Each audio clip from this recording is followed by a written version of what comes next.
noite, boa tarde ou bom dia a todos os internautas. Eu não sei que horas vocês vão assistir. Hoje eu estou aqui bastante emocionado, feliz, alegre, que consegui, por uma sorte, uma preparação divina, digamos, de contar com a participação. Há muito tempo estava querendo alcançá-lo e não tinha conseguido.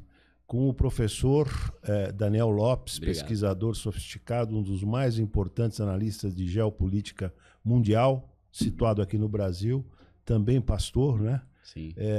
Eu poderia começar, professor Daniel, você contando um pouco da sua trajetória, um mini Wikipedia para a gente. Pode ser. Obrigado, tá, pelo convite, Uma alegria estar com vocês aqui. Eu venho de uma família que não era muito religiosa, né? Apesar de que no lado da minha mãe, né, meu avô, pai da minha mãe, era maçom, mas nunca não chegou a me convidar, acho que não deu tempo. Ele faleceu, não tinha 18 anos ainda. E minha mãe chegou a frequentar a Rosa Cruz também. Então, sociedade secreta lá em casa, na família da minha mãe, era comum. Meu pai se dizia católico, meu pai é espanhol, imigrante, né, mas não se dizia católico, mas não frequentava a igreja. Até que a profissão do teu pai qual que é? Meu pai originalmente é fotógrafo. Fotógrafo. Mas hoje não, né? Tá há 20 anos. Não, ele trabalha com leilão de imóveis. Trabalha com leilões e tal. E aí, minha mãe, quando eu tinha uns 12, 13 anos, ela, por convite de uma amiga, começou a frequentar a igreja metodista, no Rio. E eu achava bobeira aquilo, porque eu tinha a impressão do cristão evangélico ignorante, né? Sem conhecimento, alienado. Então eu falava para ela, isso é coisa de gente burra, gente pobre, né? Isso é gente que não é esclarecida. Isso aí é uma grande lavagem cerebral, o pastor tá te enrolando, ele só quer dinheiro. Repetia aquele discurso padrão, né? Aí minha mãe falava assim, olha, você tá enganado, porque a igreja que eu frequento, o pastor é o doutor Arlindo Mendes, que foi seu pediatra. Olha. Ele é professor livre docente da Universidade Federal Fluminense. Ele pode ser tudo, menos ignorante. Aí eu falei, não sei não. Até que eu fui um dia, e quando eu fui, devia ter uns 13, 14 anos, eu fiquei muito impressionado com a pregação, assim, né? Achei muito interessante, porque além deles ter muito conhecimento, tinha doutorado nos Estados Unidos e tal, e eu sempre gostei da ciência, do conhecimento, até tentei prestar vestibular para medicina, mas não passei, queria ser médico. Então aquilo me atraiu, mas ele era uma pessoa altamente dotada de dons espirituais, sobrenaturais. Ele era uma pessoa que via, assim, alguém, falava o nome sem conhecer, falava a vida íntima da pessoa, dava recados, assim, de Deus, né? Deus usava ele para fazer curas, milagres. Era um profeta. Uma coisa, assim, completamente fora do normal. E aí depois eu entendi, né? O cara orava 4 horas por todo dia, né? De oração. Já falecido ele? Já falecido, infelizmente. Viveu bastante ele? Eu acho que ele faleceu por volta de 70 e poucos anos, assim. Quase 80, talvez. Eu não me lembro exatamente. Arlindo Mendes. Arlindo Mendes, né? Era o doutor Arlindo Mendes, como a gente conhecia, mas depois virou pastor Arlindo Mendes, né? É professor livre docente da UF, né? Federal Fluminense. Aliás, onde você se formou, né? Onde eu fiz meu doutorado. Eu cheguei a começar a ter uma graduação lá em produção cultural. Foi muito interessante, que me deu uma base. Eu não concluí, foi um curso não concluído, né? Mas me deu uma base de crítica de arte, história da arte, teoria da cultura. Foi muito bom, abriu assim minha mente para arquitetura também.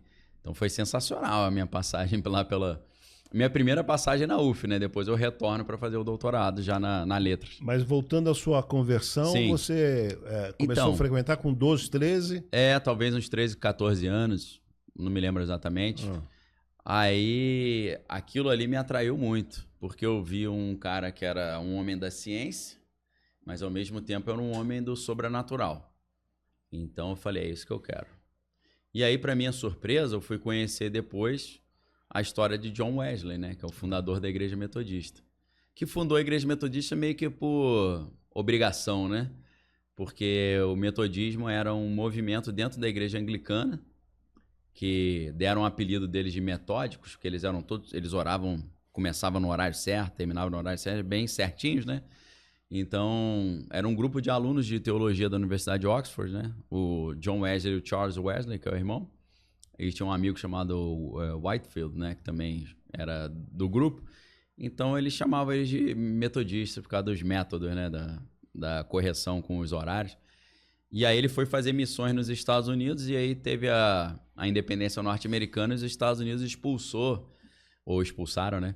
Todos os ingleses e todas as instituições inglesas. Então, ele não poderia mais fazer um trabalho pela Inglaterra, porque ele era um missionário britânico. Então, ele teve essa estratégia, falou, vamos criar uma igreja norte-americana, então, metodista. E aí, a história dele é muito brilhante, porque ao mesmo tempo que ele era um intelectual de Harvard, que em certa ocasião teve uma pneumonia que o obrigou a ficar quieto em casa, né? Aí, como passatempo, ele traduziu o Novo Testamento direto do grego pro inglês, né? Então, era um intelectual de altíssima patente, mas era um homem também do sobrenatural, né? Tem um livro chamado, traduzido para português, o título, né? No livro não foi traduzido, mas Ocorrências Sobrenaturais do Ministério de John Wesley. Aí era curas sobrenaturais, né? Anjos apareciam, coisas assim impressionantes. Então, aí eu fui percebendo que isso já estava no próprio apóstolo Paulo também. Sim. O apóstolo Paulo dominava grego. Isso, tinha aquele conhecimento, né, cultural criado ali dentro do ginásio grego, mas também um cara altamente, né, dotado de dons espirituais. E aí... Cidadão romano, né, por nascimento, né, não por comprar cidadania. E aí eu olhei e falei, cara, é isso que eu quero para minha vida. Eu quero o conhecimento e o sobrenatural. Assim como o Paulo, o Wesley e o Arlindo Mendes. Com 13 anos. Mais ou menos. Talvez 14, não me lembro. E se batizou nesse período? Aí já me batizei, eu e meu irmão. Tenho um irmão mais novo, que é 1 ano só mais novo. Então, desde que eu me entendo por gente, eu tenho irmão. Então é como se a gente fosse irmão gêmeo, né? Que 1 ano só é quase a mesma coisa. Então a gente começou junto lá. E eu, desde o início, sempre me interessei muito pelo estudo, né? Ensinar. E aí eles identificaram isso e me incentivaram, né? A própria igreja? A própria igreja identificou, né? O pastor Arlindo Mendes me incentivava muito. Esse menino tem talento. Esse tem um dom de mestre. Talento e vocação, né? Então aí me encaminharam para estudar na Universidade Metodista de São Paulo, aqui em São Bernardo do Campo, né? E depois eu fui tendo minhas experiências sobrenaturais próprias também. Você veio pra cá, então? Na verdade era a distância, então eu vinha de vez em quando. Era um EAD. Eu fazia em Petrópolis, mas pela Universidade Metodista de São Paulo. Mas você chegou então a se graduar? Me graduei em bacharel em Teologia. Teologia. Mas foi a sua primeira graduação ou a única? Não, a primeira foi jornalismo, na Federal do Rio de Janeiro. Eu tentei medicina, jornalismo e produção cultural. Aí jornalismo você concluiu e concluiu também teologia. Teologia eu concluí também. E depois você fez 2 mestrados também? Eu comecei 2 mestrados ao mesmo tempo. Que era um mestrado na UFRJ na área de filosofia, na área de lógica e metafísica, que foi sensacional também, mas não concluí. Porque eu comecei o mestrado em linguística na UERJ ao mesmo tempo. E o mestrado de lógica e metafísica era muito puxado. E assim, eu tive que escolher entre um e o outro, não ia dar para fazer os 2. Inclusive porque na época eu fazia conservatório de música também, né? Escola de Música Vila Lobos. Então era muita coisa ao mesmo tempo. Você toca qual instrumento? Eu contrabaixo. Contrabaixo. Mas eu amo música, erudita, teoria musical e tal. Então, aí eu senti que seria mais interessante eu ficar com mestrado em linguística na UERJ. Aí concluí o mestrado e depois na UERJ, infelizmente... Em que ano foi que você concluiu? Rapaz, agora... Mais ou menos. Eu terminei minha graduação em 2006 em jornalismo. Eu acho que eu entrei já em 2007 no mestrado. Eu concluí o mestrado talvez em 2009, 2010. Aí eu fiquei algum tempo entre o mestrado e o doutorado. Meu doutorado acho que eu concluí em 2015, se eu não estou enganado. E o tema do doutorado qual que é? O tema é na área de linguística. O tema original do meu doutorado foi... Eu peguei um trabalho de um linguista francês, que é o Dominique Menguenot. Ele atua na área de análise de discurso, que é inspirado no Michel Foucault. E a ideia é você pegar um texto, fazer uma análise gramatical do texto, mas observando os jogos de poder que estão por trás do texto, ou o projeto de convencimento, de persuasão. Foi por causa disso que eu fui parar no curso avançado de operação psicológica do Exército também. Então, o livro, talvez assim, a obra-prima do Dominique Mengenot, é um livro chamado A Gênese do Discurso, que é uma evolução da tese de doutorado dele, né? A tese de doutorado dele original se chamava Sémantique de la Polémique, né? Que é semântica da polêmica, e dessa tese ele escreveu depois, mais encorpado, o livro A Gênese do Discurso. E nesse livro, no capítulo 6 ou 7, ele tenta adaptar a teoria de interpretação de texto dele para a interpretação de imagens. E aí ele faz um test drive, um exercício ali de interpretação de alguns quadros da época do jansenismo, né, que era uma corrente católica, né? Ele analisa um debate entre duas correntes do catolicismo, que é o jansenismo e o humanismo devoto, né? O jansenismo, às vezes as pessoas nunca ouviram falar, né? Mas um exemplo é o Pascal, né? Pascal era jansenista, né? Acho que muita gente não ouviu falar em jansenismo, mas já ouviu o teorema de Pascal, né? De Pascal.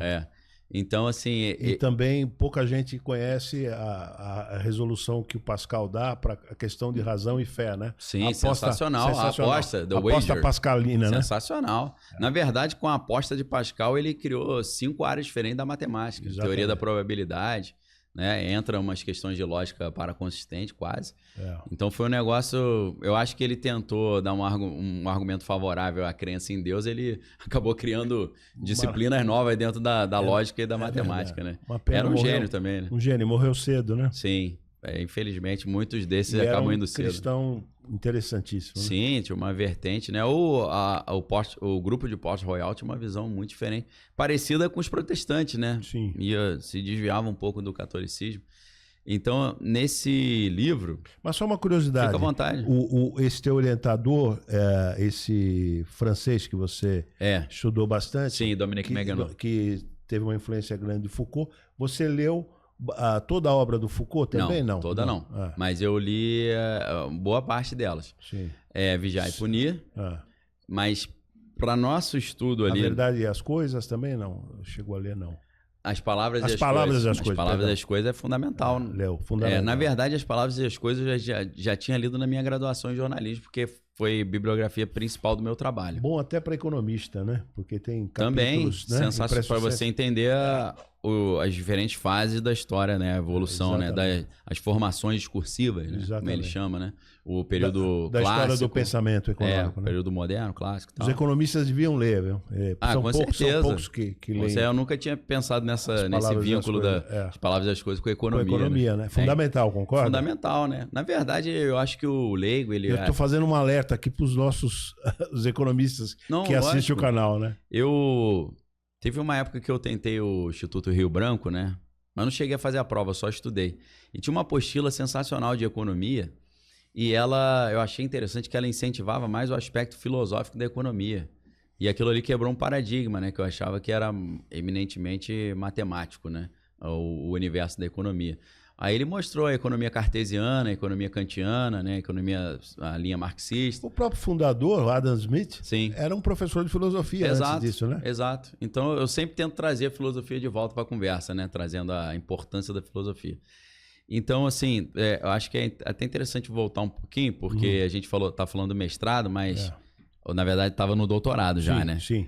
Mas na minha graduação em jornalismo, na Federal do Rio de Janeiro, um dia eu cheguei para minha esposa, né? Eu já era casado, a gente casou cedo, 23 anos. Eu pensei assim, não sei o que eu vou fazer como conclusão aqui, como uma monografia.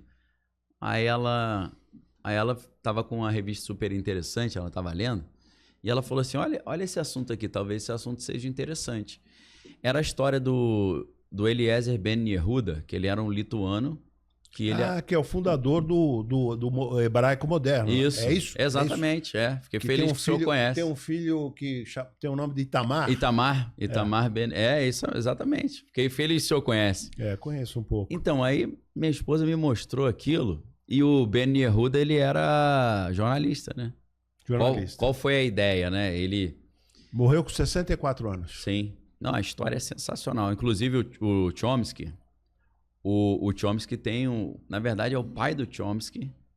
Tem um livro só Noam Chomsky. o pai do Noam Chomsky, que eu esqueci o nome do pai dele, ele tem um livro só sobre Ben Yehuda, interessantíssimo. Não sabia. Eu tenho lá, um livro azulzinho. Esqueci o nome do pai dele. Sobre a reconstrução do idioma hebraico, né? Então... Porque você estudou hebraico, Estudei hebraico em sinagoga, né? Então, ele... A ideia era o seguinte, né? Ele era um lituano e tinha aqueles problemas todos dos judeus pelo mundo sempre sendo perseguidos, né? Pogroms na Rússia, né? A questão dos guetos e tal. O antissemitismo sempre muito forte. Eles não tinham pátria, né? Um local onde ele não seria perseguido.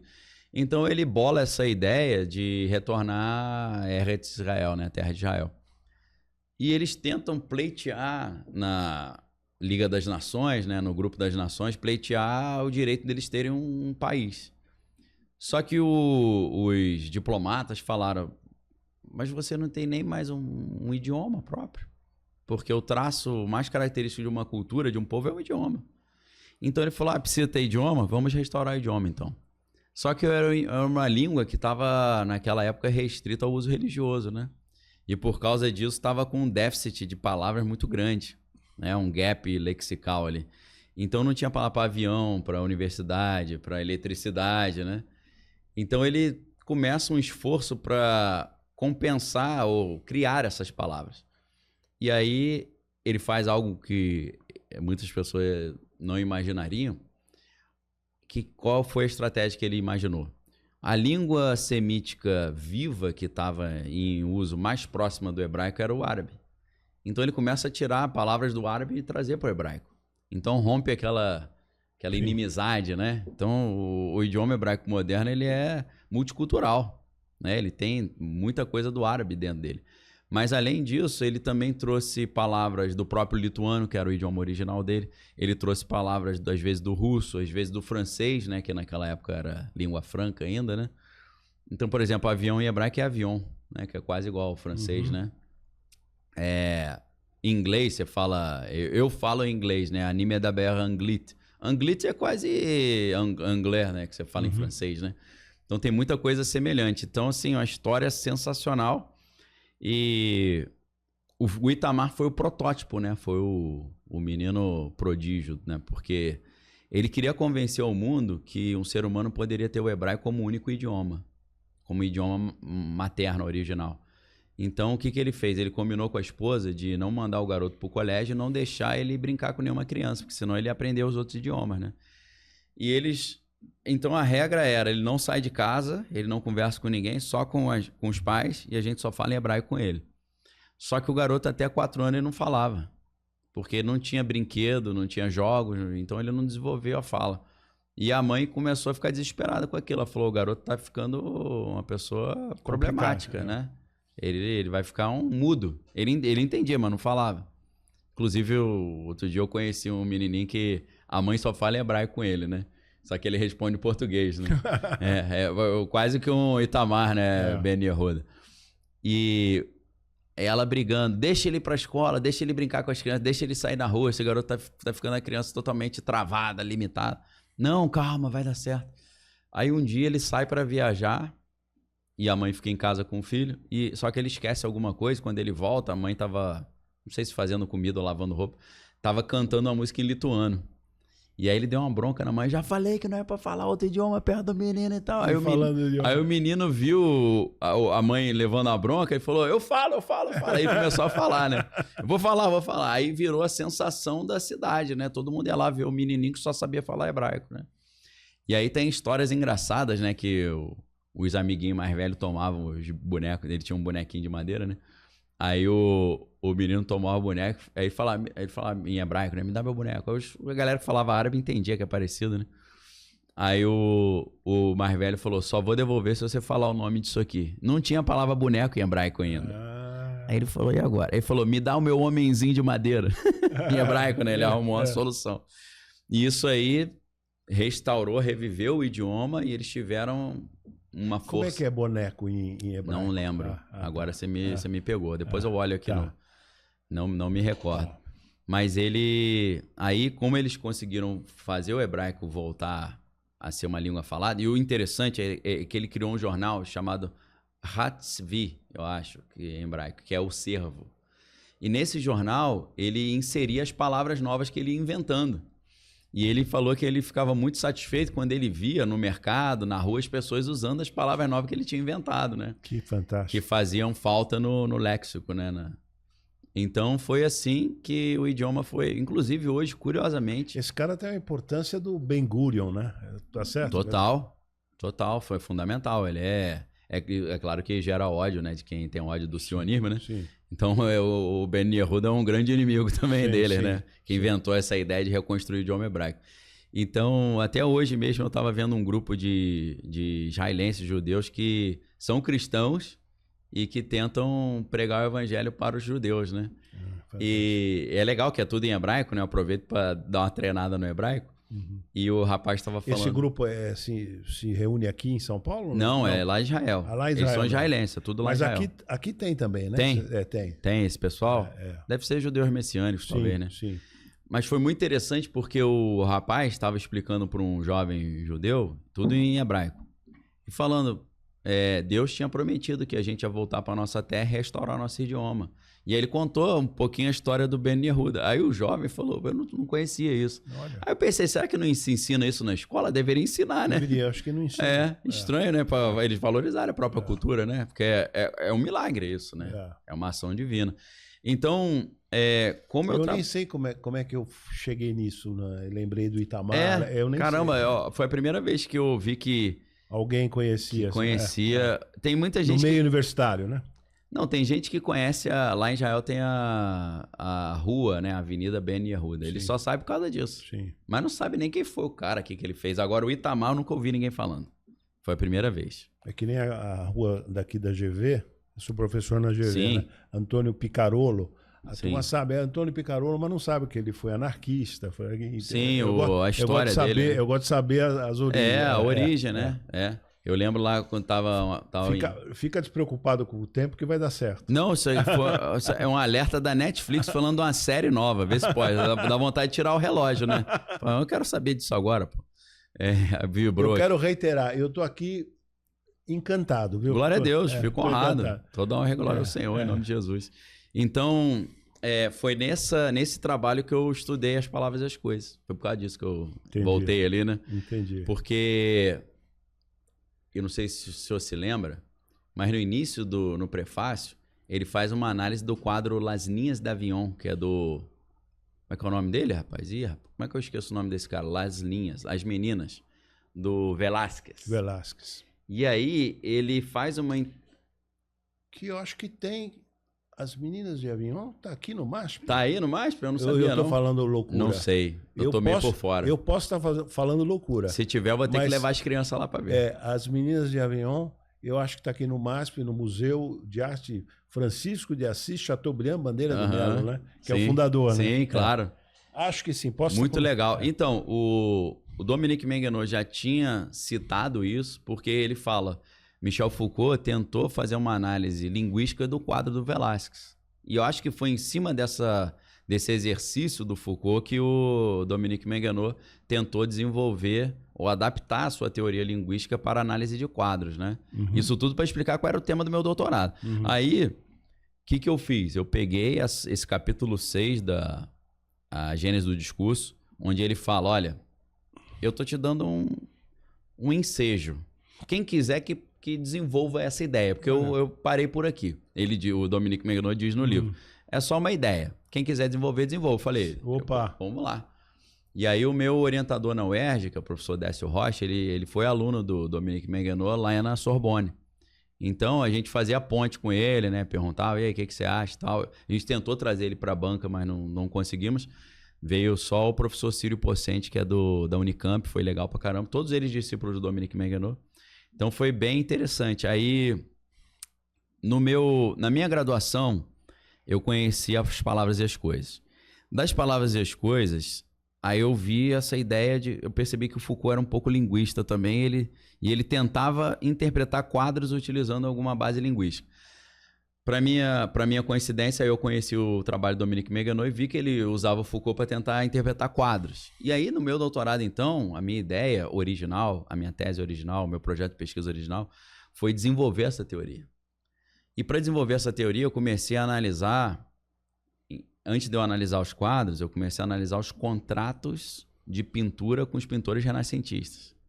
Um italiano, um idioma italiano, assim, de dialeto do século XV. Strofinare Bacultolo de Tersibo di Malte. Io parlo l'italiano, ma non molto bene, solo un po'. Io capisco solo un po'. Então, assim, eu me viro lendo, né? Mas falando não tanto. Apesar de que minha esposa tem parentes italianos e tal, família na Itália. Quando dá, a gente vai lá Alemão, visitar. sprechen Deutsch. Você fala Ich verstehe Deutsch, aber nicht sehr gut. Só um pouquinho, né? Alemão, hebraico e eu estudei um pouquinho russo até. Teve uma época que eu tava na dúvida se eu ia me especializar em linguística ou literatura russa, né? Aí eu vou começar a estudar russo. Mas aí você então começou a analisar os contratos de pintura. Pô, sensacional, cara. Que negócio sensacional. Eu tô tentando lembrar o nome do livro que tem esses contratos, mas sabe o que acontece? Aí, o que acontece? Nos contratos, a gente já tem uma base para depois analisar o quadro, né? E era sensacional porque o mesmo pintor, um Botticelli da vida, um Rafael, eles pintavam para a igreja, para a nobreza, para o Medici da vida e para o burguês. E cada um era um tipo de relação. Então isso é sensacional, assim, um mundo, né? Só que eu percebi, e nesse caso já não era mais, o professor Décio Rocha era o meu co-orientador, a minha orientadora na UF, que aí mudou de universidade, era a professora Maria del Carmen, que é espanhola também, né? É lá de Santiago de Compostela, pertinho do meu pai e de Vigo, na Galícia, né? Ah, é de Vigo. Então, ela falou assim, Daniel, para você chegar onde você quer, você vai ter que ir para Florença. Porque você precisa de mais documentos para fundamentar. O que você tem não é suficiente. E aí eu pensei, hoje eu não consigo ir, porque eu tinha todo o trabalho aqui em São Paulo, eu já estava morando em São Paulo. E aí ela falou, e agora? Eu falei, vamos fazer o seguinte, a gente vai trocar esse projeto de pesquisa por outro. Ela falou, impossível. Sem ir lá, né? Aí eu falei, não, vai ser possível. Eu escrevi uma tese de doutorado nova em 3 meses, com a ajuda de Deus, né? Porque eu orei, ele me... 3 meses? 3 meses eu escrevi uma tese. Então você mudou de tema. Mudei de tema. Tá. Eu mudei, sabe pra quê? Eu voltei ao Dominique Menguenot. E o Dominique Menguenot, ele analisou o choque discursivo ou linguístico entre os jansenistas e os humanistas devotos. Aí uma aluna da minha orientadora, chamada Edivânia, esqueci o sobrenome dela, ela adaptou isso para um contexto brasileiro e ela fez o mesmo tipo de análise, só que estudando, em vez do jansenismo e o humanismo devoto, ela estudou a renovação carismática católica e a teologia da libertação. Fantástico. Esses 2 discursos. Aí o que eu fiz? Eu, na condição de protestante, fiz uma segunda adaptação, adaptei para o protestantismo. Eu fiz uma análise da vertente pentecostal protestante com a vertente da teologia da missão integral protestante.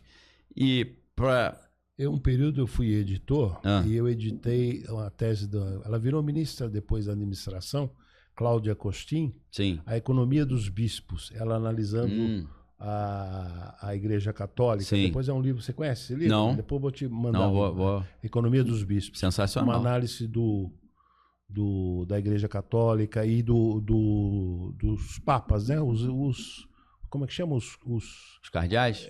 Não, como é que chama? Concílios. Os concílios? Tá. Então, é interessante. Interessante, hein? Não conhecia, não. Perdão, Não, tranquilo. Então, aí ela falou, você acha que é viável? Eu falei, é viável. Aí ninguém acreditou. Inclusive, o meu co-orientador, ele não aceitou. Ele falou, não, isso não vai dar certo, eu vou pular fora. Pulou fora. Mas eu sou super grato a ele. E você fez em 3 meses? Fiz em 3 meses uma tese, tirei nota máxima, tirei 10 com louvor. Que título? A Fé entre o Céu e a Terra, uma análise de dois discursos do protestantismo contemporâneo. Maravilhoso. O título principal é A Fé entre o Céu e a Terra. O subtítulo, não sei se eu acertei ipsis literis, né? Mas é A Fé entre o Céu e a Terra. Tá no banco de tese de doutorado lá da Federal Fluminense. Do CAPES também, CNPq. Então, assim, foi um trabalho legal pra caramba também, que me orgulha muito. Porque, na verdade, no mestrado... Mas eu fiquei curioso, desculpa te interromper, você já estava aqui em São Paulo. O que te atraiu para São Paulo? A igreja. Eu vim pela igreja. Já para fazer parte dessa igreja? Da Bola de Neve. Já da Bola de Neve? Sim. Sim. Tá. Mas, na verdade, eu vim por uma vocação divina também, porque A igreja metodista no Rio de Janeiro, ela é muito pentecostal. Muito avivada, assim, dons espirituais e tal. Tanto que o pastor Arlindo Mendes era um cara que, Sim. faz sinais, curas, prodígios. Eu tava me preparando para ser pastor da igreja metodista, né? E, inclusive, tem uma história interessante que, na época, minha família estava com dificuldade financeira e tal, e eu tava mal acostumado também, que eu sempre estudei em universidade pública, né? Nunca paguei, né? Até o conservatório, que é a Escola de Música Vila Lobo, é tudo gratuito. Sim. Então eu pensei, acho que eu vou dar um jeito de não pagar a faculdade de teologia também. Aí mandei uma mensagem para o Centro de Estudos Wesleyanos da Universidade Metodista de São Paulo. O diretor é um alemão chamado Helmut Renders. E aí eu mandei uma mensagem para ele e falei, professor, tô começando aqui no seminário de teologia e eu gostaria de fazer uma sugestão. Eu estou me prontificando, me colocando à disposição para nós traduzirmos os comentários bíblicos de John Wesley, que são sensacionais e não tem em português. Nossa, que proposta. Ele fechou na hora. Não, para minha surpresa, ele falou, o projeto já está em andamento, só está faltando tradutor. Já existia. Que coisa. Aí ele falou, você se interessa? Falei, lógico. Ele falou, então, pega os comentários de Atos dos Apóstolos, traduz todos, me manda para eu olhar aí como é que tá. Aí eu traduzi e mandei. Ele falou, tá ótimo. Aí ele falou, você quer traduzir o Pentateuco inteiro? Nossa. Eu falei, quero. Aí ele falou, ok. Eu falei, mas peraí. Tem uma condição. Tem alguma compensação aí? Me faz de graça. Aí ele falou, a gente não tem orçamento. Eu falei, não tem problema. Vocês conseguem uma bolsa integral? Eu falei, claro. Fantástico. Eu não paguei a faculdade de teologia, mas... Hoje mesmo, eu tava na live no meu canal e o pessoal falou, me indica uma Bíblia. Eu olhei assim, tava a Bíblia de Wesley, né? Que é da Sociedade Bíblica. Falei, essa aqui eu até ajudei a traduzir. Se eu abrir, você vai ver meu nome aí nos tradutores. Então, assim, foi um negócio assim que me dá uma alegria muito grande até hoje, né? Eu esqueço às vezes, né? Que eu participei de uma tradução. Tem tanto tempo. Eu concluí isso em, sei lá, 2010, né? Já tem um bom tempo. Então, às vezes, até eu pego meu filho de 7 anos, minha filha de 16, e falo aqui, já participei de uma tradução de Bíblia já. Mas como é que você vai para a Bola de Neve lá? Que ano que foi? É isso que foi interessante. Por quê? Você era da Metodista. Na Metodista, feliz da vida, tranquilo, seguindo ali o chamado. Comecei a receber um monte de revelações divinas de que eu ia para um outro ministério. Assim na rua, assim, Deus está te levando para um outro ministério. Aí eu pensando, qual? Aí minha esposa na rua, mesma coisa, você tá indo para outro ministério. Eu falei, rapaz, o negócio é sério, hein? Eu vou falar uma coisa aqui, desculpa, eu ia falar em particular. Fica à vontade. Mas vou falar aqui porque vai ficar gravado, né? O teu papel na Igreja Bola de Neve vai ser um negócio glória espetacular, a Deus, espetacular. Você sente isso, né? Eu sinto que tudo que eu aprendi é necessário para esse momento, né? Momento. Eu tô também me valendo porque eu assisti a sua pregação, a pregação do dia 6 do 10. Luto ou Festa. Que tá no YouTube para quem quiser assistir. Tá no YouTube, recomendo. Perdão, obrigado. Desculpa a interrupção. Fico honrado. Eu queria registrar isso. Amém, fico satisfeito, fico feliz. Eu sei que é um desafio grande, é uma batalha grande, mas Deus é maior sempre. Né? Mas aí então você... Aí as pessoas começaram a falar, Deus está te levando para um outro ministério, para outra igreja, para uma outra. Aí começou para uma outra cidade. Eu não queria sair de Niterói, eu amava morar em Niterói. Eu era professor de filosofia já em Niterói e dava aula também na redação, em escolas. Já dava aula de teologia em faculdades. Cheguei a dar aula no Seminário Teológico Batista do Sul. E dava as minhas aulas. Que disciplina você estava dando? Eu tava dando teologia do Novo Testamento, se eu não estou enganado. Cheguei a dar pós-graduação em Novo Testamento. Dava muito Antigo Testamento também, por causa do hebraico, né? Aí eu encaixava um pouco o hebraico. Cheguei a dar hebraico 1, hebraico 2. Então, eu sou surfista, né? Não sei se parece. Acho que hoje em dia não parece mais. Então... São Paulo pra mim é um negócio fora de mão, né? Hoje tem piscina de onda aqui. Você falou rapidinho assim, ele é surfista, não sofista. Sofista, graças a Deus, nunca fui, não. Eu sou mais o Sócrates, né? Eu brigo contra os sofistas, né? Porque eu creio que existe uma verdade, ela é única e imutável. E só há um Deus também, como Sócrates acreditava, né? Mas você tá dizendo de surfista... Então, eu não queria sair de perto do mar. E era uma vida tranquila de dar aula, ir pra praia, surfar. Né? Eu não gosto muito da praia, assim, de pegar sol, não. Eu gosto de surfar. E o teu púlpito hoje é uma prancha, né? Exatamente. Daí, por isso que eu me identifiquei também, né? Mas aí, uma vez minha esposa... Eu nem estava, minha esposa estava num culto de oração com a minha sogra. Minha filha era neném, estava no colo. Tá com 16 anos hoje. E aí, uma pastora falou pra ela... Deus está levando... Virou para minha sogra e falou, aproveita a sua netinha que Deus está levando eles ali para um outro estado. Aí eu entendi que não era mudar de cidade, era de estado. Só que eu não sabia qual estado, qual cidade, qual ministério. Até o dia que, 3 anos depois, uma angústia, né? Ok, eu não quero sair, mas é para ir para onde? Aí eu conheci o apóstolo Rina, que é o líder da Bola de Neve. Aí quando ele falou, Deus está me dizendo para te chamar para Bola de Neve. Não sei porquê, mas eu senti isso. Eu falei, então é o cumprimento daquilo tudo que eu... E aí ele falou, vem me ajudar a pastorear aqui em São Paulo. Aí eu falei, deixa eu me organizar. Minha esposa era funcionária do Tribunal do Trabalho e tal. Deixa a gente se organizar para a parte burocrática. Aí eu fiquei uns 2 anos ali me preparando e vim para São Paulo em 2014. 2014. Completaram 10 anos esse ano. Eu pensei 24. que era menos tempo. Não. Aí o meu doutorado acho que eu concluí em 2015, então eu já estava aqui. E esses estudos geopolíticos, você começa quando? Então, eu acho que eu acabei percebendo que a minha evolução da linguística para a geopolítica foi parecida com o que aconteceu com o Chomsky, né? O Noam Chomsky.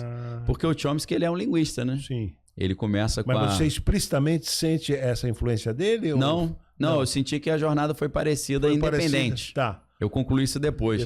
Tá. Porque o Chomsky, ele não trabalha necessariamente numa área da linguística que analisa os jogos do poder. É mais uma questão mais formal da gramática, sim. Né? É muito inspirado na lógica também, no Leibniz, né? Por isso, a gramática gerativa do Chomsky. Mas eu percebi que... que deu notoriedade mundial a ele sim, essa vertente. Começou por aí, né? Ele ficou famoso por aí. Inclusive, tem um debate muito interessante dele com o Foucault. Sim. Né? Numa universidade holandesa. Está disponível na internet. Está disponível na internet. E é interessante. E até legendado. Legendado. E o Chomsky fala inglês e o Foucault fala francês. Sim. Cada um no seu... Exatamente. Ninguém quis sair do seu próprio idioma. E a né? legenda que eu assisti, o vídeo que eu assisti está legendado em espanhol. Em espanhol, né? Então é a Torre de Babel ali, né? Então, eu acho que de tanto ele analisar a estrutura da linguagem, ele percebeu que a linguagem é um instrumento de poder, de persuasão, de convencimento, de controle, de exercício do poder. E foi... De tanto analisar textos buscando os jogos do poder, eu passei a estudar os jogos do poder a nível global. Né? A nível local, regional, global. E foi eu como jornalista também, né? Tá. Minha primeira formação é jornalismo na Federal do Rio de Janeiro. E teve algum analista de geopolítica brasileiro que te inspirou ou não? Você foi entrando assim por conta própria um pouco? Foi. Eu fui indo assim, né? Mas... É claro que você está numa universidade federal, sua formação é mais marxista, né? Sim. Apesar de eu não ser marxista, não. Sou cristão, né? Uhum. Tenho conservador, mas conservadorismo... Sim. Às vezes o cristianismo não cabe dentro dele, né? Eu sou um cristão conservador.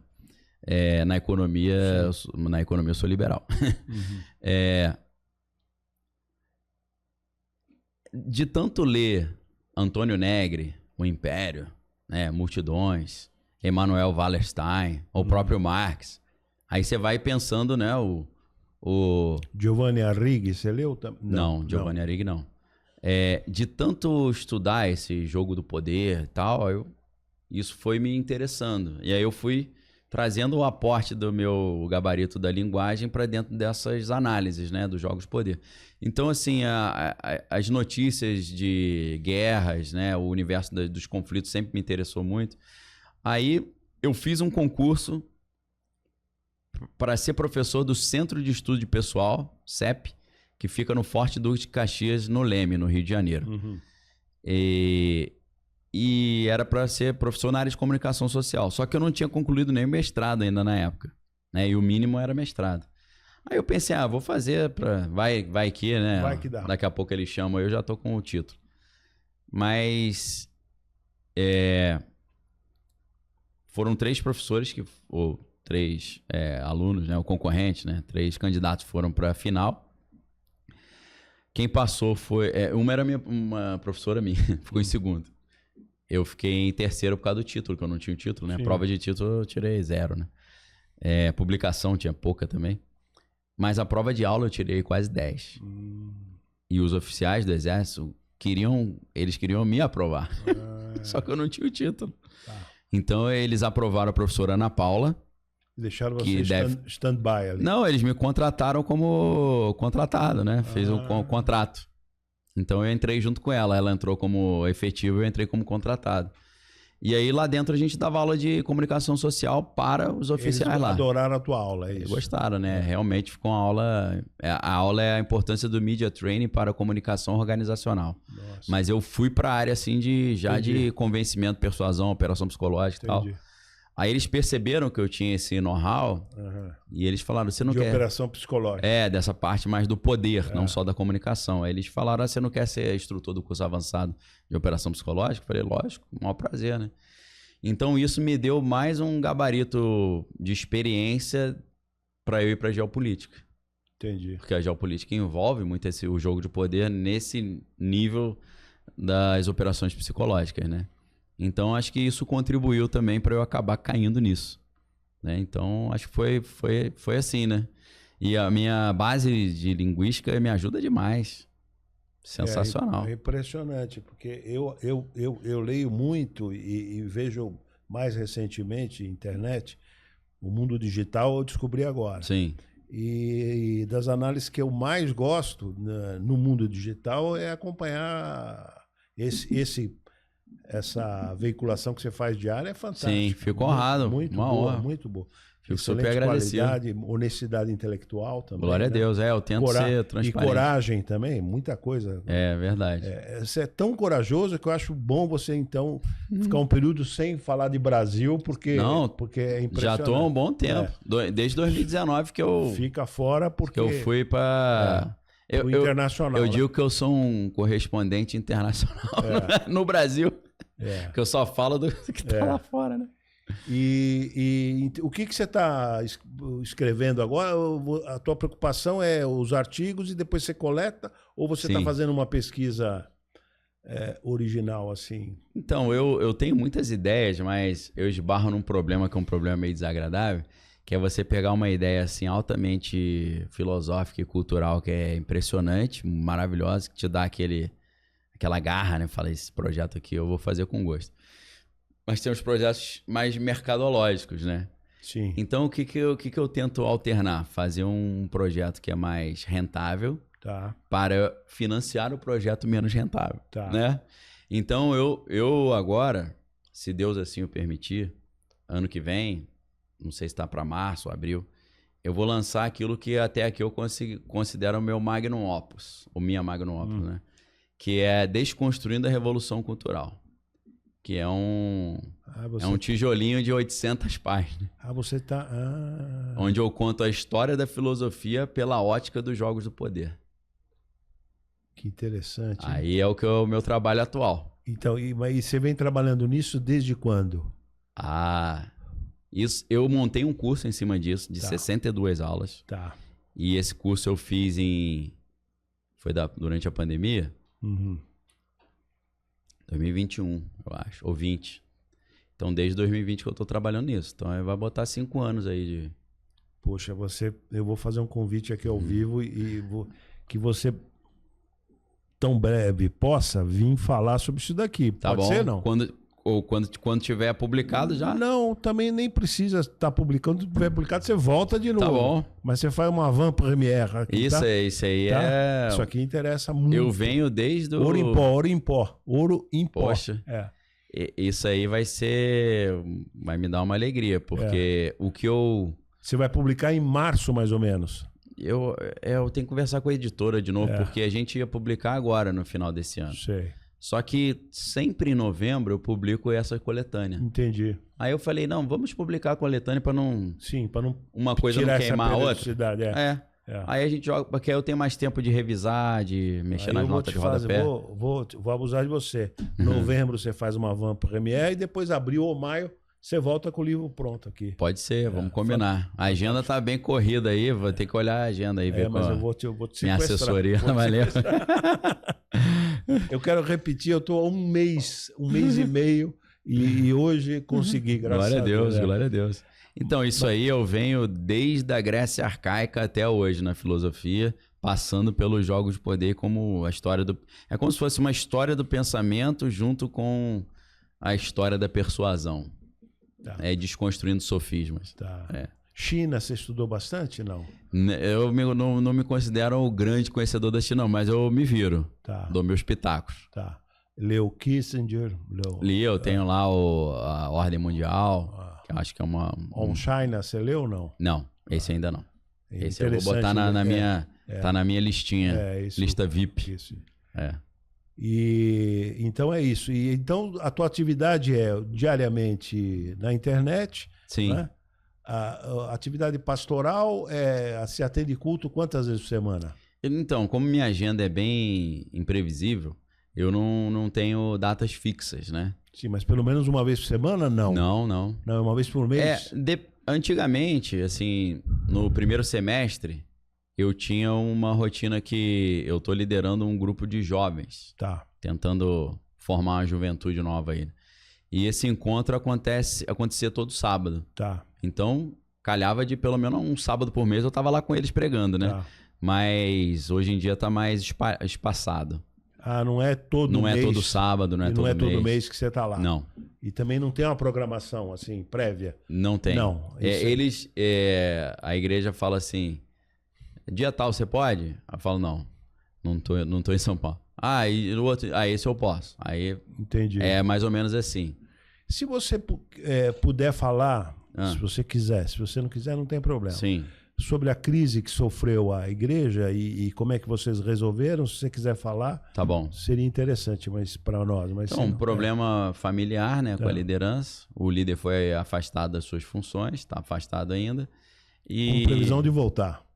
Com previsão de voltar, talvez. Não, acho que está em aberto ainda. Tá em aberto, né? Até onde eu sei, tá com ponto de interrogação, né? Tá. Porque ele precisa resolver a situação dele primeiro, né? E eu acho que não solucionou ainda. Eu sou voluntário na igreja, não recebo salário, nada. Às vezes até financio, né? Sei. Vai ter um evento de jovens, eu pago a van, o ônibus, né? Entendi. Contribuo. Então, assim, não dependo da igreja. O mais fácil seria eu chegar e falar, muito aborrecimento, tô fora. Mas não é o que eu sinto em espírito, pelo menos agora. Porque eu tenho, antes dessa encrenca, foi me dada uma responsabilidade sobre um grupo de jovens. Entendi. Na verdade, eu virei o líder internacional dos jovens da igreja. Entendi. No mundo inteiro. No mundo inteiro. Eles têm grupos aqui que tem gente do Japão, por exemplo. Como você fala outros idiomas, então você também... E a tua competência específica, né? Eu vou dando o meu jeitinho. Então, muitas pessoas falaram assim, Daniel, você é uma referência para nós e tal. E alguns pais vieram falar, Daniel, por favor, continue esse trabalho. E eu falei, cara, eu vou continuar, né? Porque eu acho que a igreja, eu tenho entendimento que a igreja não é da pessoa, é de Deus, né? E eu não tô trabalhando para ninguém, nem salário eu recebo, eu trabalho para Deus. Então não tem rabo preso. Tanto que você viu naquela pregação lá que eu falei que precisava ser falado com muita contundência, né? Muitas pessoas ficaram escandalizadas, né? Mas... Muita coragem. Eu disse o que precisava ser dito. Com muita indignação santa, no bom sentido. Agora, você vai sofrer um apelo muito grande, porque há um crescimento importantíssimo dos evangélicos na política. Sim, né? sim. Então, eu vou citar só dois aqui para a sua reflexão e para os nossos internautas. A importância que passou a ter a Universal do Reino de Deus. Sim. Né? Chegou a fazer prefeito no Rio de Janeiro, né? O Crivella, eles salvo erro. Tem partido dele. Né? Tem um partido deles, um número de deputados muito grande. Talvez o candidato à presidência da Câmara dos Deputados, um dos candidatos era vinculado. Não é? Me ocorre de falar, eu não estou criticando, eu estou só fazendo um apanhado. Uhum. E a importância que se tem, por exemplo, uma figura como Silas Malafaia, né? Uhum. Então, você vai ser tentado, puxado, dado o teu conhecimento de política, de geopolítica, de poder. Não, mas não tem condição, não. Já me convidaram e tudo. Já te convidaram, já, né? Eu não me vejo. De forma recorrente, né? Não, mas desistiram já. Já há muitos anos já. Eu não há... Só se Deus mandar. Se Deus mandar lá no inferno, eu vou lá no inferno. Vai, mas se não mandar, eu não vou também. Entendi. Então, política, pra mim, eu não consigo me imaginar mexendo com isso. Entendi. Porque eu acho que eu não ia dar liga. Eu ia ter que falar o que vem na minha cabeça e ia dar problema. Agora, interessantíssimo. Eu sou um nômade, assim, entendeu? Sei, entendi. Eu não gosto de bater cartão. Entendi. Eu já dei aula em universidade, eu parei de dar aula em universidade para dar aula para os meus alunos online. Entendi. Então eu não abro mão. Aliás, o número, você atinge muito mais pessoas hoje, né? Hoje o teu canal tem quantos inscritos? Tá com 1.380.000 inscritos. É impressionante. Né? Tem mais de quase 6 mil alunos. Dá até para viver só disso, né? Quer dizer... Total. Pela remuneração. Dá para viver bem. Só de visualização. Só disso dá. Não precisava nem vender livro, né? Não. Só isso aí dá para viver muito bem. Dá para viver bem, dignamente, né? Nunca imaginei ter... Eu imaginava ser professor de uma universidade federal e ter a minha vida ali. Você tem quase que uma universidade privada e online, que você pode emitir de qualquer lugar do mundo. Eu só preciso de internet e eletricidade. Então eu não abro mão disso de jeito nenhum, porque eu creio que é isso que Deus quer que eu faça, que eu esteja nômade, livre. E eu descobri isso recentemente, eu sou do século XIX. Eu descobri isso, então é impressionante, né? É sensacional. É sensacional. Eu posso, Aí criei esse junto com o apoio de alguns colegas da fundação. Sim.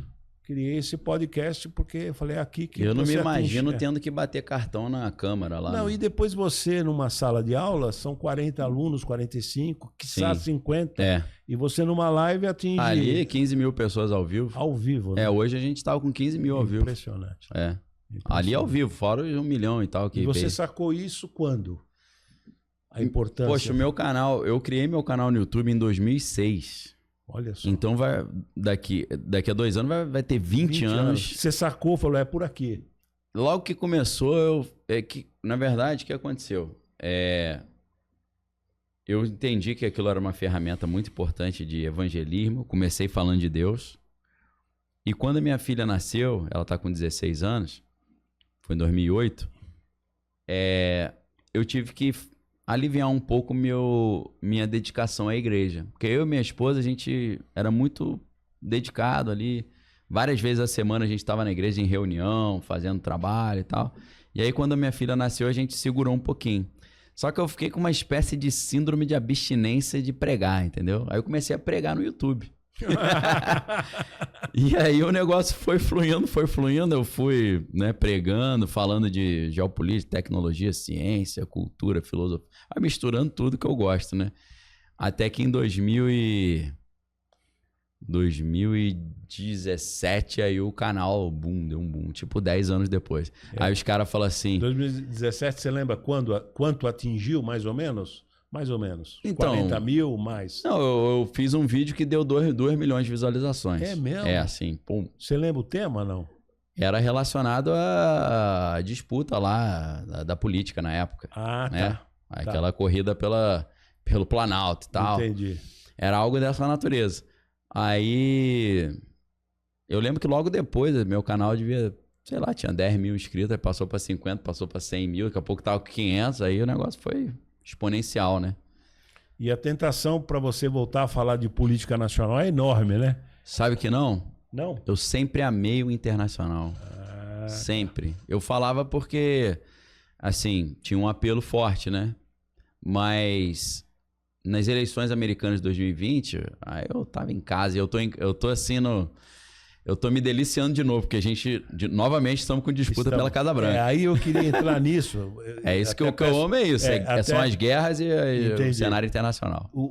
Vamos, se puder, eu sei que você está até cansado e veio de uma fala sobre isso. Cansado não, o problema é o compromisso. Estou controlando cansado, ali. Graças a Deus, Deus está me renovando minhas forças. Não, mas e você é jovem, tem muita energia. Eu estou olhando ali o Valeu, horário para obrigado. ficar tranquilo. Mas esse tema, eu quero dizer o seguinte, que você já tratou numa fala anterior aqui agora. Sim, perfeito. Mas que você explorasse a eleição norte-americana, né?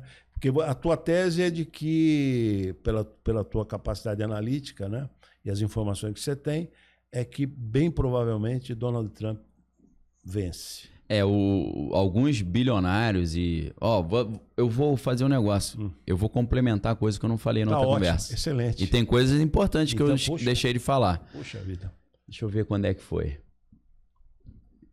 Esse ano passou muito rápido, né? Muito. Tem hora que eu acho que eu tô em agosto ainda, né? Já estamos em Nós estamos dia 21 de outubro. 21 de outubro, meu Deus. De 2024. Eu creio que eu acho que foi em agosto, julho, agosto. Um importantíssimo analista geopolítico da CNN Internacional, Fareed Zakaria, ele, num episódio do programa que ele tem, que eu esqueci o nome, ele falou assim: vocês que acham que o Trump não tem chance, acordem, porque ele vai voltar. Eu falei... Aliás, ele chega a fazer uma entrevista com o Trump? Não, ou é outro, é um armênio? Acho que não é o Fareed Zakaria, não. Não. Quem fez foi o iraniano Patrick Bet-David. Isso, eu tô fazendo confusão. Ele é iraniano naturalizado americano, né? Esse fez, né? Fez, recente agora, e o Trump falou coisas bem contundentes ali. Só coisa... O Trump, né, só para citar, o Trump nessa entrevista disse que o Tim Cook, que é o CEO da Apple, substituiu o Steve Jobs, ligou para ele e falou Pediu favor para ele. Pediu favor. Você consegue me ajudar com as multas que nós tomamos na Europa? Eu vi isso. Aí ele falou, espera eu ganhar primeiro. Aí os comentaristas falando, você vê como é que eles são? Eles já se... Estão sacando quem sacou vai ganhar. Que é ele. É ele. Já estão pedindo favor para ele.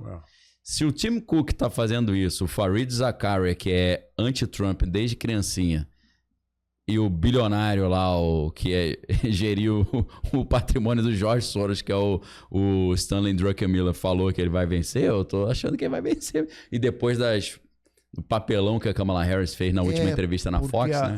Aliás, você explora isso, né? Ela, em debate contra o Trump, até pode ser, porque ela tem instruída, tem o teleprompter. Tem um ponto ali, não sei. Lá. Agora, ela sendo entrevistada... Sem o teleprompter, salve-se quem puder ali. É muito ruim. Ela lembra um pouco a Dilma, né? Desculpa. Lembra muito. Com todo o respeito. Sim. Mas, Não, ela realmente... Eu tenho a impressão que ela não tá bem de saúde, não. A saúde mental ali. Eu acho que tem algum trauma, alguma coisa ali. Ela tá um pouco descompassada, né? Quer dizer não tá legal. O teu feeling diz que ela não ganha. Não estou entrando no mérito de quem você simpatiza. Sempre que entre os dois, eu prefiro o Trump, né? Sei. Entre os dois, a Câmara... A gente já tem infelizmente, né? É chato isso, mas é um presidente senil, né?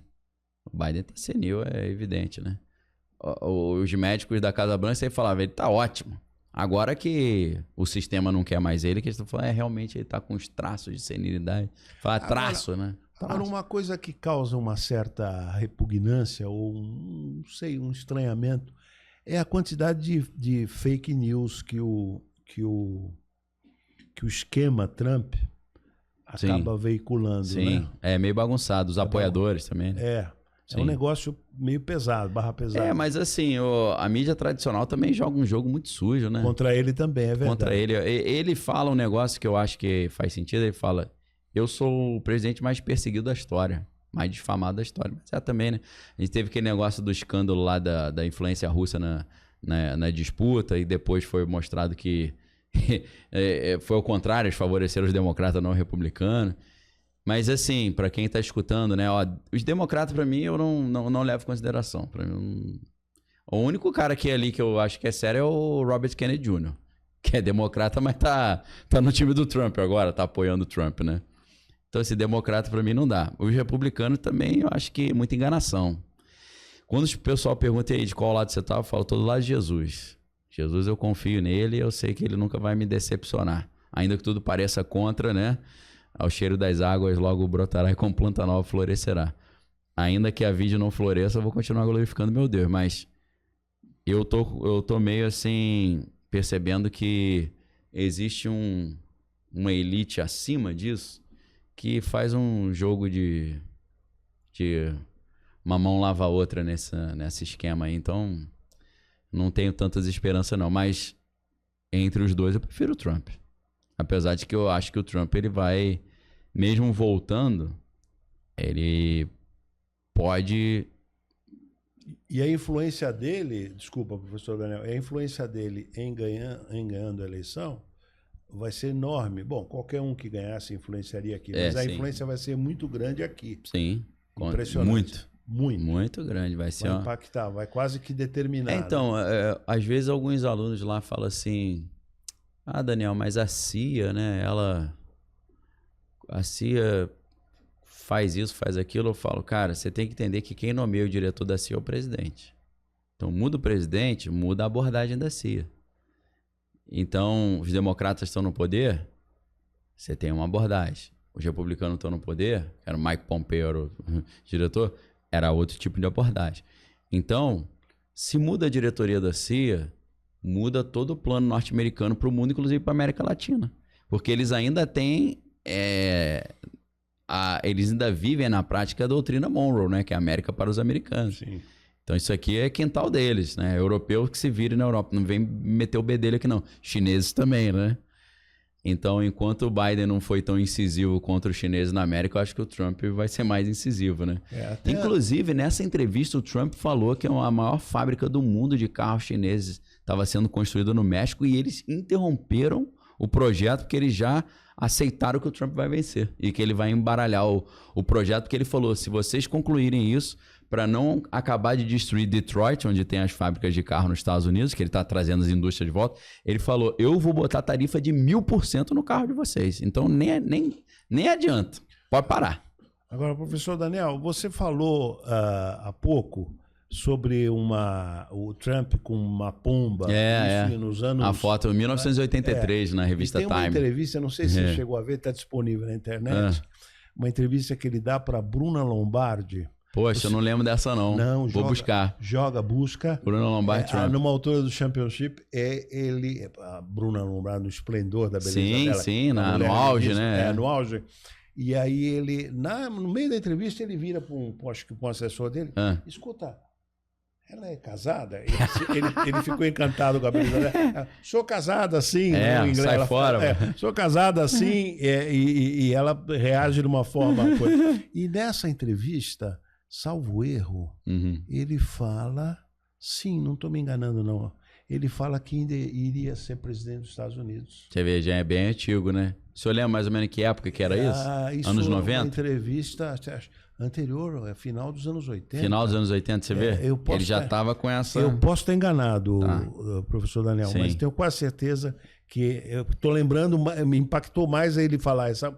Ela é casada, a beleza, mas ele chega nessa entrevista, quer dizer, ele já tinha esse plano ali, né? Impressionante. Sim, né? sim. Eu acho que quando um cara chega no...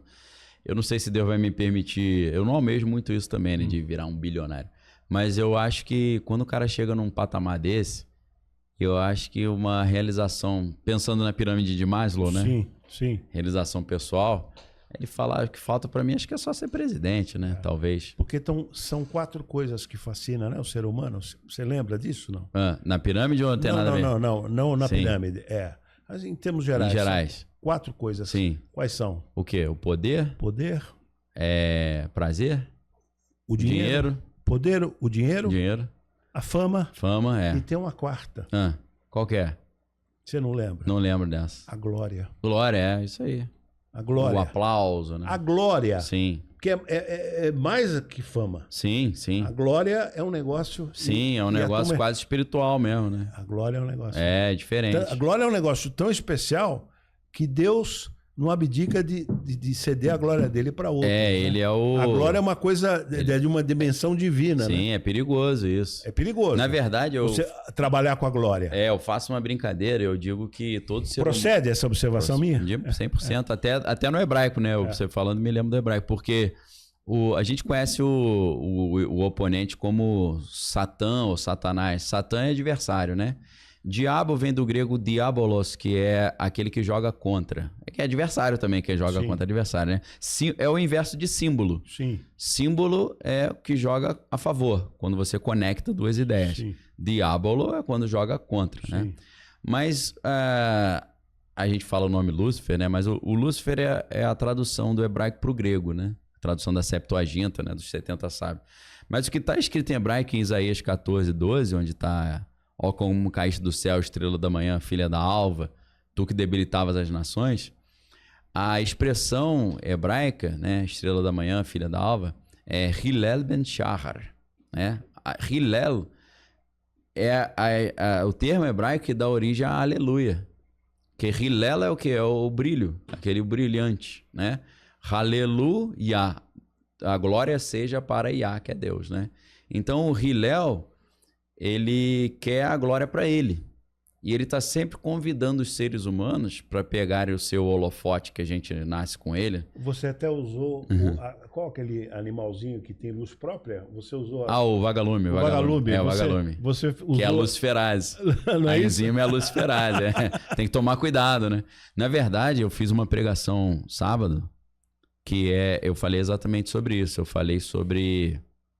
O título da pregação é diferente, é Operação Siquém. Aí é uma outra conversa. Mas nessa pregação eu fiz a diferença entre os discípulos de Lúcifer e os discípulos de Cristo. Os discípulos de Lúcifer são estrelas, porque são incentivados a acreditarem que eles têm luz própria. Os discípulos de Cristo são luas, que são satélites, que só refletem a luz que Deus manda. Maravilhoso. Entendeu? A diferença entre a estrela e o satélite, né? Tem a ver com essa história, né? Então eu digo que, brincando, né, que todo ser humano nasce com uma lanterna, um holofote na mão. Ele pode jogar essa glória para Deus ou pro Lúcifer. Ou para ele mesmo. Né? E o Lúcifer quer que jogue para si mesmo também, né? Então é super espiritual. A quem você vai dar glória, né? É muito legal porque o livro de Salmos... Salmo é o nome grego, né? Mas o nome original de Salmo é Terrilim. Terrilim vem de Halal, que é da glória, né? É o livro dos louvores, das glórias, né? Do brilho. Então, o livro dos brilhos termina: todo ser que respira, louve ao Senhor, né? Ou seja, se você respira, dê glória àquele que te fez respirar. E o Lúcifer quis roubar a glória de Deus, né? Exato, o plano dele é esse, né? Sempre. Por isso que ele é o portador da luz, o Lucifer. Lucifer. Porque porta a luz. Só que é uma luz diferente, né? Porque... Agora, tem uma pergunta simples, quase simplória, mas sofisticada, que não é minha. Sim. Mas, em geral, todos acabam fazendo. Deus é bom, Deus Amém. É bom. Deus existe, Deus existe. Tudo que existe foi feito por ele. Sim, e as luzes e as trevas. E sem ele, nada foi feito, se fez. Se fez, Mas se Deus é bom, e Deus é bom, e Deus existe, por que Deus criou o mal? Então, eu digo que Deus está rodando um experimento. Deus é um cientista, na minha visão. E ele está fazendo uma simulação aqui, ele está fazendo uma experiência. E a experiência é mostrar para as pessoas a importância do livre-arbítrio.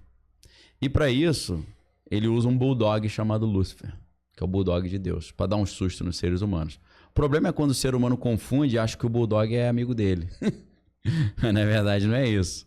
O bulldog está ali para te mostrar o que não fazer, mostrar as consequências do erro. Ou acha que pode domesticar o bulldog. Não, pitbull, né? É como se o leão falasse assim: abre a jaula aqui para mim, me ajuda. Aí, não, mas se eu abrir, você vai me devorar. Não, eu sou teu amigo. Aí, só quando você abre a jaula, ele fala: agora garanti meu almoço. Então, eu acho que é uma simulação. A gente sabe que em breve o Deus de paz esmagará Satanás e o seu poder debaixo dos nossos pés, conforme diz Romanos 16, 19. Então, em breve, essa experiência vai ser concluída. E ele deu a nós o caminho para a gente ser blindado contra o bulldog, né? Porque o anjo do Senhor acampa ao redor daqueles que o temem e os livra. Então, é temer a Deus, viver em santidade, não dar brecha, que o bulldog não tem autoridade sobre você. Ele tem um papel... É o mesmo papel do Aedes aegypti, né? O Aedes aegypti serve para quê? Serve para destruir só a máquina é o animal é o ser vivo que mais mata as pessoas no mundo, né? Transporta uma série de doenças. Para que existe isso? Pô, Deus colocou talvez para controle populacional, não sei, talvez a justificativa para as enfermidades, mas eu creio que se não houvesse a queda, não haveria necessidade das enfermidades, nem do Aedes aegypti, nem da dor, da morte, do sofrimento. Inclusive, a Bíblia diz que a morte é o último inimigo a ser derrotado, né? Então, acho que faz parte de um plano de Deus, mas como nós somos limitados no entendimento e na nossa existência, a gente não tem informação suficiente para entender a razão de ser do mal e das trevas. Vou dar um exemplo chulo. Na linguagem fotográfica, a gente estuda um pouco isso, né? O enquadramento. Dependendo de como você enquadra, você esconde uma parte fundamental para você entender, né? Tem vários tem várias brincadeiras disso. Você vê um homem parece que tá com uma faca na mão, mas na verdade, se você ampliar um microfone, né? Não era uma faca, ele não estava querendo matar, ele estava só entrevistando alguém. Então, um exemplo. Eu pego para você um vídeo e falo assim, ó, analisa esse vídeo por gentileza. Uma criança no ponto de ônibus esperando o ônibus da escola, aí um adulto empurra essa criança cai no chão, machuca a cabeça e vai para o hospital. Aí eu te peço para fazer um juízo de valor. O que você acha disso? Você vai dizer, esse cara é um monstro. Olha o que ele fez com essa criança. Mas quem sabe se você aumentar o zoom, ampliar o enquadramento, você vê que ia cair um galho de árvore em cima da cabeça daquela criança, ele salvou a criança. Ela se machucou, mas não ficou paraplégica e nem morreu. Então, o juízo de valor que a gente faz sobre os fatos depende da quantidade de informação que eu tenho. Ninguém consegue me provar que Deus não tem uma razão para permitir que isso exista ainda. Eu acho que tem uma razão, talvez a gente apenas não entendeu direito. E está escrito, né, que há coisas que são reveladas e que é para a gente saber. Sim. E há coisas que não é para a gente saber. Exato. Aí é o domínio da fé. A fé é a certeza do que não se vê, é a convicção que está por vir, né? É isso. Porque se não tem fé, aí é só certeza, aí não... A gente não tem o benefício de crer naquilo. Jesus fala, bem-aventurados que não viram e creram. É uma oportunidade, uma bem-aventurança, né? Professor Daniel, deixa eu fazer tenho duas perguntinhas só para fazer, mas uma e aí você vai sair dentro do tempo e peço desculpa. Perfeito, valeu. Tá abusando. Mas se você fizesse uma digressão, eu tenho 70 anos, a idade que morreu Davi. Sim. Então eu estou estudando não um pouco. Foi 80, Davi. Não? 70. 70? 70 só. Que pouco, né? Caramba. E menos ainda o filho, Salomão, 58. Salomão fez muita besteira também. Salomão, os dois governaram 40 anos. Sim, entendi. Mas o Salomão foi com 18, 40, 58. Começou mais jovem. Se você pudesse fazer uma digressão, ainda que rápida, sobre os dois, né? Porque a impressão que me dá é que o Davi teve mais sucesso, né? A minha avaliação. Total, poxa. Mais sucesso. Muito. Salomão brincou. Quem brinca com fogo faz pipi na cama, né? Faz pipi na cama. Depressivo, né? No final. Não sei lá. O Salomão, ele comeu do fruto da árvore do conhecimento do bem e do mal, né? Então, assim, ele começa bem. O bebê foi escolhido por Deus, né? Tanto que Deus deu um outro nome para ele. Porque Davi queria paz, né? Então, Davi tem um filho e bota Absalão, né? Meu pai é pacífico. E aí depois ele tem um filho e bota o Shlomo, que é o pacífico. Então o que ele queria era paz, que ele era um homem de guerra, né? Uhum. Mas o que Deus olhou e viu naquele jovem ele deu o nome Gedidias, né? Amado por Jeová. Então Deus amou muito a criança, o Salomão. E esse menino, ele cresce com um discernimento muito grande, né? Muito profundo das coisas. Aliás, ele não pediu nem dinheiro, nem coisa, né? Então, pediu só conhecimento. Esse foi o ápice. E Deus deu, né? Esse foi o ápice. Mas eu acho que Deus rodou nele um laboratório também. Um exemplo para todos nós. Eu luto um pouco com isso também. Vou explicar por quê. Já falei que a família da minha mãe é da área esotérica, né? Do Sociedade Secreta. E o ocultismo também. Coisas de magia. Eu sempre fui atraído por isso. Sempre gostei de filme de terror, de estudar livro de bruxaria e tal. Coisas dessa natureza. Então o Salomão, quando ele fala, Deus fala, o que você quer? Ele fala, eu quero sabedoria para Chokhmah em hebraico, né? Que é uma das esferas da árvore da vida. Para entrar e sair no meio do meu povo, né? Isso. Para poder realizar meu trabalho. E aí Deus fala, porque você não pediu riqueza, eu vou te dar sabedoria e riqueza. Como nenhum outro teve. Então, aí ele chega a um nível de sabedoria que ele se torna curioso pelo outro lado. E ele acha que ele consegue soltar o leão da jaula e o leão não devorá-lo, que é exatamente o que ele fez. Que é o que a gente estava falando antes, né? Que a gente falou antes. Ele estudou, ele desenvolveu as chaves maiores e menores, né? A Goécia, e ele acreditou que através da sua elevadíssima sabedoria ele pudesse dar nó nos demônios. Botar os demônios para trabalhar para ele. E ele chegou a sacrificar. Sim. Fazer os deuses das companheiras dele. Né? É aí que ele vai se perdendo. Uma vez eu estava estudando sobre QI, E se eu não estou enganado, o maior QI do mundo foi um jovem norte-americano que morreu com 20 anos, tirando a sua própria vida. Por quê? Porque o que adiantou ele ter aquela capacidade cognitiva monumental se ele não soube gerir para onde os seus pensamentos estavam indo? Então, você ter um cavalo muito poderoso e não saber segurar as rédeas é um problema. Então, Salomão, ele é um exemplo disso. Desse conhecimento monumental que envolve uma curiosidade monumental de você achar que dá para brincar com fogo sem fazer o pipi na cama. Então, segundo as lendas judaicas, para construir o Templo de Salomão, ele quis descobrir esse conhecimento a partir do oculto. Então ele descobre uma maneira de obrigar uma entidade, que eu vou falar só o nome hebraico, Hashmadai, ele prende essa entidade e fala, me revela como eu posso construir isso. E a entidade revela... A história parece um pouco tosca, né? Que é um inseto que era permitir ele cortar as pedras perfeitamente, né? E tem aquela coisa da quantidade de ouro. Sim, 666. 666. Isso é um negócio impressionante. É impressionante. Então, não dá nem para explorar aqui, mas você vai explorar quando você voltar. Pode ser.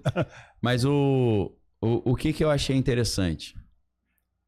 Em Deuteronômio, Moisés, de repente, começa a falar, agora eu vou passar para vocês a lei dos reis. Aí eles falam, mas a gente não tem rei? Mas no futuro vai ter. E eu já vou passar a lei, vou aproveitar para já antecipar. O rei não poderá multiplicar muitas riquezas, senão ele vai confiar nelas. Ele precisa fazer uma cópia da lei quando começar o reinado, para ele meditar na lei todo dia, para ele não se desviar dela. Ele não pode voltar ao Egito para comprar cavalos egípcios, ele tem que confiar em Deus. E ele não pode casar com mulheres estrangeiras, senão ele vai adorar os deuses dessas mulheres. Putz. Salomão fez as 4 coisas. As 4 coisas. É verdade. Porque ele não atentou. Então, eu acho que o que Deus ensina? Não adianta a hiperinteligência e a supercuriosidade se você não sabe puxar as rédeas do teu cavalo. Você ganhou um cavalo árabe, poderosíssimo, mas se você não souber puxar essas rédeas... E por muito menos do que Salomão fez, sim, Deus não permitiu, até brinco com meus alunos, né? O maior corretor da história da civilização foi Moisés, né? Sim. Levou um povo inteiro por 40 anos no deserto para ver umas terrinhas. Que ele acabou não entrando, né? Eu não tinha pensado por esse lado, não. Mas por muito menos. Por que Moisés, não entrou na Terra Prometida? Porque ele feriu com raiva a rocha. Quando era para tocar, né? Quando era para tocar, ele feriu, não é isso? Sim. E deu um mau exemplo para a multidão, né? Deu um mau exemplo. E a rocha é Cristo, né? A rocha é Cristo. E Salomão cometeu muito mais erros, né? Sim. Então, quer dizer, por muito menos, Moisés foi punido. Então... Aí é aquele princípio, a quem muito é dado, muito lhe será pedido. Cobrado. Moisés viu Deus face a face. Né? Pelo menos viu... E recebeu os 10 mandamentos. Não no esplendor da sua glória, né? Porque tem um mistério ali nas longas conversas de Moisés com Deus. Tá terminando, Edu, tá terminando. Moisés conversava com Deus. Face a face. Só que ele percebeu que aquela forma que ele estava vendo de Deus não era ele no esplendor da sua glória. Então eu tenho uma enorme suspeita, eu e várias pessoas, que era Cristo manifesto no Antigo Testamento que estava conversando com ele. Porque Jesus falou que conheceu Abraão. Ele fala em João, eu conheci Abraão, eu ceiei com ele. Mas, cara, você não tem nem 50 anos, conheceu Abraão. Ele fala, antes que Abraão existisse, eu sou. Então, para mim, ele estava vendo a imagem do Deus vivo numa forma humanizada. E ele percebe, Deus, você está me enganando, você não é assim. Eu quero te ver no esplendor da tua glória, como você realmente é. João fala sobre isso. João diz, nós ainda não conhecemos como ele realmente é. Quem tem essa esperança que santifique-se a si mesmo. Então ele sabia que Cristo era o Deus esvaziado, né? Que se esvaziou e assumiu a forma de servo. E aí quando ele fala, Deus, eu quero te ver no esplendor da sua glória, ele fala, se você me vê no esplendor da minha glória, certamente morrerá. Morre. Então eu vou passar e você vê a glória por trás. Você se esconde na fenda da rocha. Quem é a fenda da rocha? É Cristo. Você se esconde em Cristo para poder ver as costas da glória de Deus. Através dele você consegue ver o que dá para ver sem morrer. Sem ser fulminado. Não é não? Impressionante. Glória a Deus. Agora, o bacana para terminar, né? E aí eu queria que você fizesse a digressão. a misericórdia, né? Sim. Eu tenho misericórdia de quem eu tenho misericórdia. Exato. Mas a misericórdia de Deus é algo que não dá para mencionar, não é? Às vezes Então, deixa a gente indignado, né? Como é que você teve misericórdia com ele? Com ele, né? Então, foi o problema de Jonas. Me ocorre duas passagens, aí depois eu queria que você falasse mais uma, Sim. ou fizesse digressão sobre as duas passagens. Aquele rei, chega um profeta e fala para o rei, você diz o nome do profeta e do rei, prepara a tua casa, que essa enfermidade que você tem é para morte. Ezequias. A enfermidade que você tem é para morte. Sim. E vai embora. Aí ficou triste. Aí ele vira para a parede e ele fala, pô, Senhor, misericórdia, eu procurei ser um cara legal. Fiz tudo certinho. Volta lá e diz que eu acrescentei dá um crédito para ele 15 anos. O profeta falou, pô, mas acabei de... Volta lá e dei 15 Mudou o decreto, né? Misericórdia. Sim. Né? A misericórdia de Deus. Agora, Deus também é um fogo consumidor. Né? Isso. E isso não se fala mais, precisa ser falado. Deus é um fogo consumidor. É o fogo consumidor, e eu tenho falado muito sobre o grande e terrível dia do Senhor, que é o dia da prestação de contas, que precede o julgamento do grande trono branco. E aí a gente traz para Pascal, e aí encerramos, viu, Edu? Que é a coisa, olha... O apostador. E aí você me corrige se eu falar errado, eu vou vulgarizar. É incrível ver um gênio da matemática argumentando, né? Ó, se você apostar... Que ele existe? Que não tem Deus, que nada. Soltar viver. Somebody love. Somebody love. É um termo que você gosta viver de usar. A vida de qualquer jeito. Vamos lá. E chega lá e tem o juízo final. O prejuízo Agora, infinito. Se apostar no que existe Deus, que existe, tem que seguir os mandamentos, que vai ter juízo final, aí você vai ter uma vida Você vai se dar bem. Você vai se dar bem. E ainda você é capaz ainda de ganhar a vida eterna. Com certeza. Então, na dúvida, aposta que tem, Vale a pena apostar aposta que ele existe. tem. É isso. Não é isso? É, o apostador de Pascal, The Wager. Sensacional. Fica de recado para todo mundo aí. Todo mundo. Outra coisa que além de você apostar, entra no teu quarto, fecha tua porta a hora, pede para ele se revelar, ele vai se revelar a você. Você vai receber coisas que você nunca tinha imaginado que existia. Verdade.